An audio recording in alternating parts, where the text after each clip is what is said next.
what you were ordered to convey. فاصدع بما تؤمر وأعرض عن المشركين, and reject and ignore the disbelievers. This is the verse where the Prophet ﷺ was ordered to go loud, to become open with his da'wah. Prior to this stage, he was doing it secretly. So when Muhammad ﷺ started doing this loudly, he started to do it, and a few weeks after that, it was the season of Hajj. And people, the Arabs from the different parts of the Arab world, would send their delegations. So Al-Walid ibn al-Mughira, he gathered his people, and he said, we need to sort ourselves out, because we can't be saying different things about Muhammad. Because if we say different things, one says he's a poet, one says he's a magician, one says he's a fortune teller, one says he's a madman, people will know that we are all liars. We are the ones who are liars. So Al-Walid ibn al-Mughira, he said, let's agree on one thing. So they actually learned from this Quran. So they learned the lesson from the verse الَّذِي هُمْ فِيهِ مُخْتَلِفُونَ as being an indication to the truthfulness of Muhammad sallallahu alaihi wasallam and to what he came up with. So they said, when the people come, let's agree on one word. So they sat together and they said, okay, Al-Walid ibn al-Mughira, you are one of the most wise people in our city or in our town. What do you think we should say? He says, no, you tell me what you have and I will listen. Somebody says, a fortune teller, he himself, he said, no, that would not wash. And they said everything else, and he said, no, none of that would work. But he says, Wallahi, this book is the truth. And if there is anything that we can say for people to have a small likelihood to believe us, let's all say, it is magic.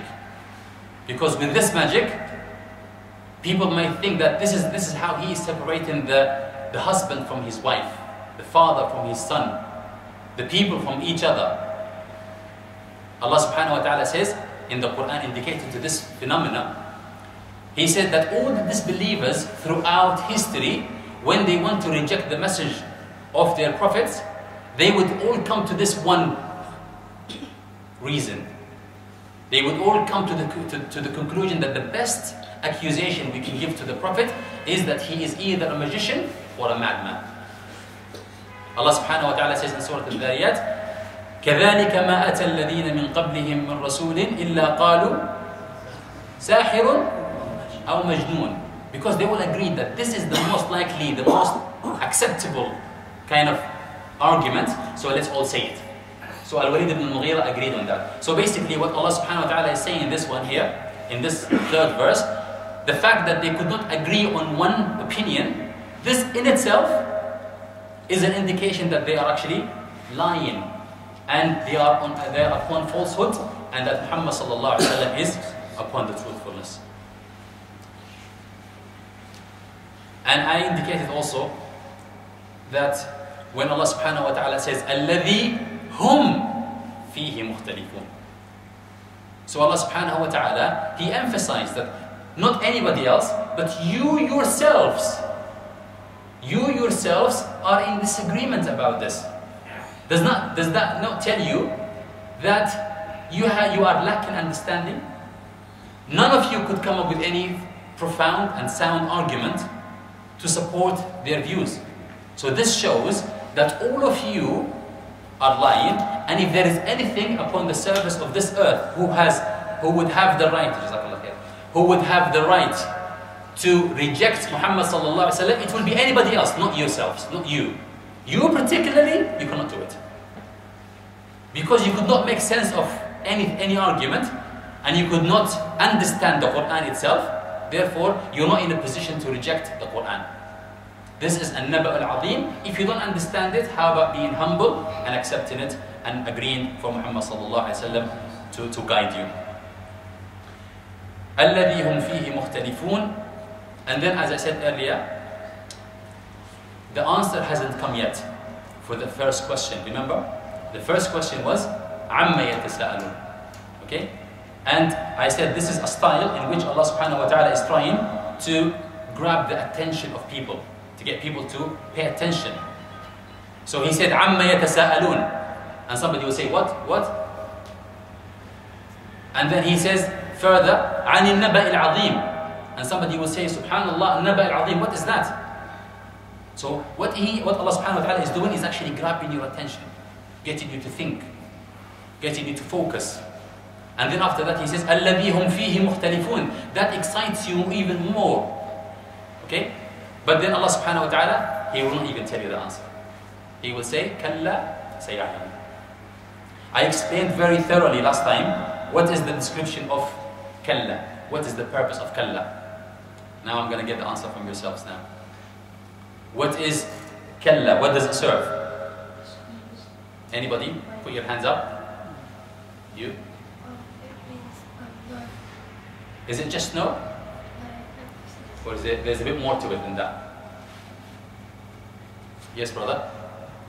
Reject the argument back as well. Okay, so it serves two purposes, we said.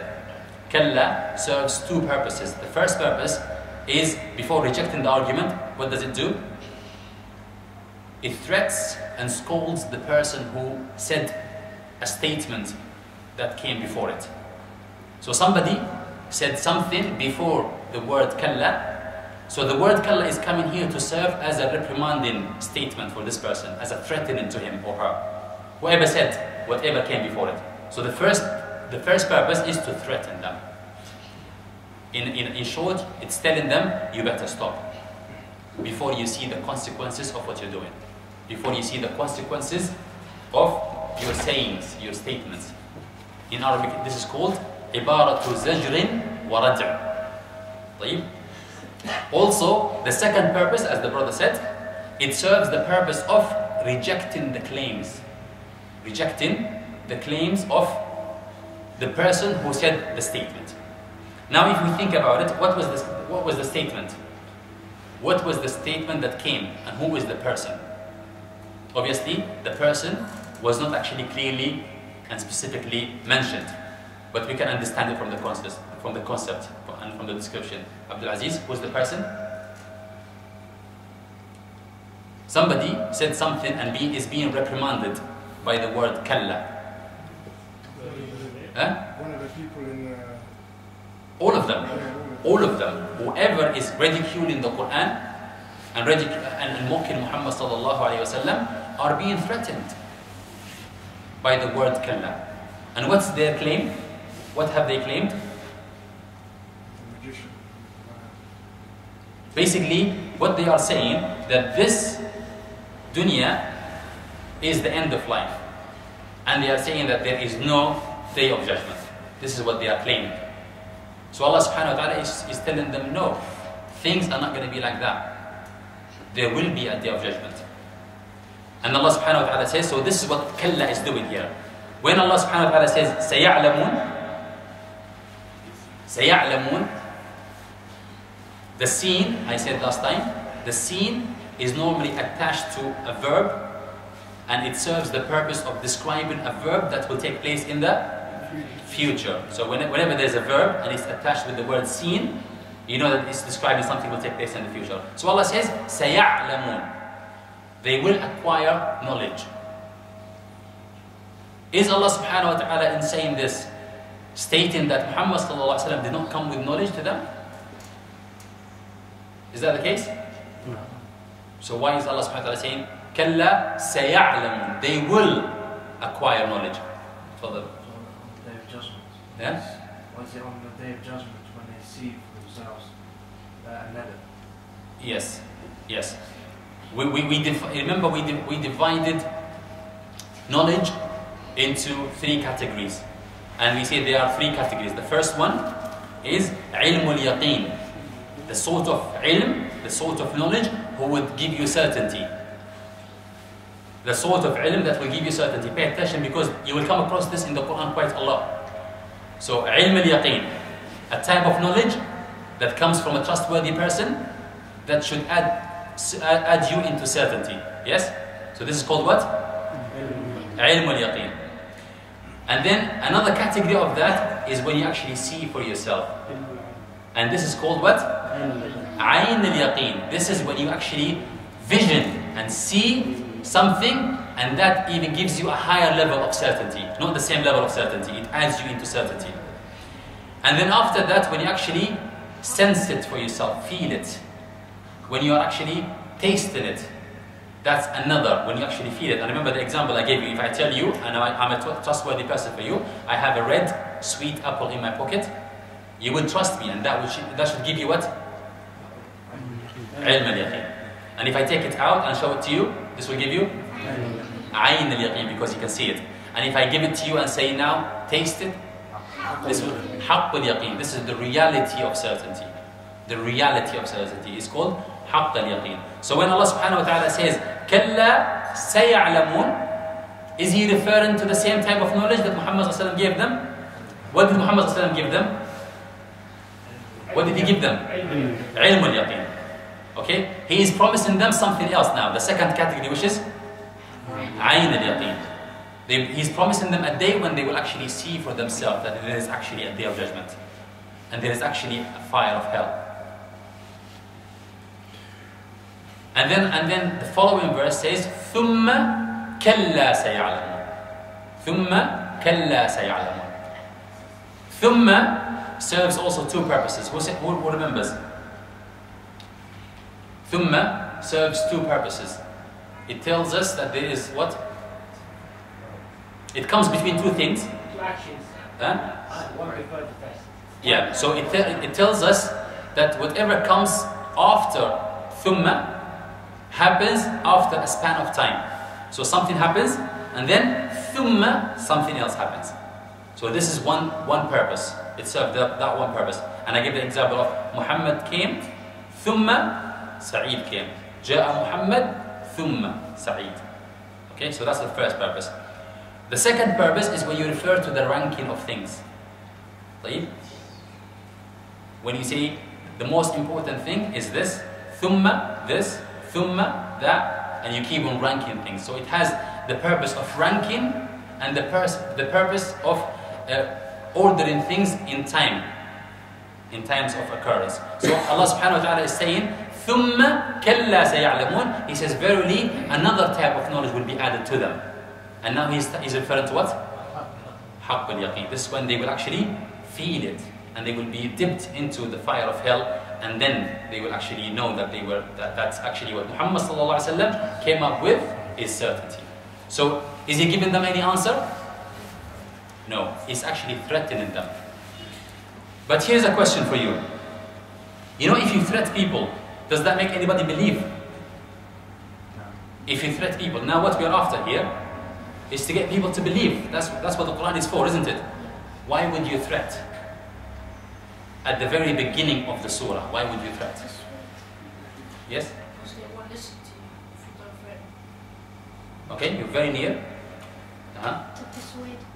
No, you can't persuade people by threatening them. If somebody is kafir and we get him here and hit him, will he become Muslim? He's not going to become Muslim. We need to argue with him and discuss things intellectually. Only then he will understand. So why, at the very beginning of the surah, Allah is threatening these people? Why? Is to make sure to tell them that subject is very serious. Barakallah feek, Brother Muhammad. It's telling them what we are talking about here is extremely serious. You better pay attention. So the explanation and the argument are to come. Is coming now in the second segment of the surah. Is the intellectual argument. Okay? It's coming. But to get people to be prepared mentally, you need to get them to understand. As I said, throughout the beginning part of the surah, Allah subhanahu wa ta'ala has been collecting their attention, grabbing their attention so they can listen. So Allah subhanahu wa ta'ala now says, after that Allah subhanahu wa ta'ala says, أَلَمْ نَجْعَلِ الْأَرْضَ مِهَادًا. The first thing you would see